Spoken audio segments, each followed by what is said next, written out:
तू देव घर जई ना ए सैया कर। हेलो दोस्तों, मैं गीतकार शाकी आपके लिए आज मैं अपने चैनल न्यू सिंगर सपोर्ट के माध्यम से एक देवघर सॉन्ग लेकर के आया हूँ। तो चलिए पहले इसे सुन लेते हैं।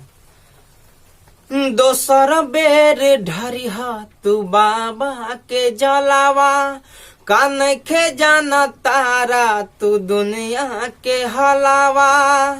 दोसर बेर ढरिहा तू बाबा के जलावा, कान खे जाना तारा तू दुनिया के हलावा।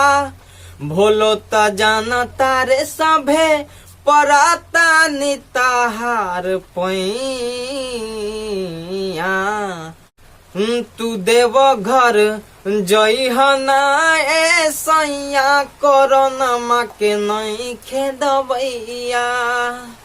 तू देव घर जई ना ए सैया कोरोना के नहीं खेदबैया। तो दोस्त, यह था एक मुखड़ा। अगर आप इसे पूरा करवाना चाहते हैं, फुल गाना लेना चाहते हैं, तो नीचे इसका पेमेंट लिखा हुआ है और व्हाट्सएप नंबर दिया हुआ है।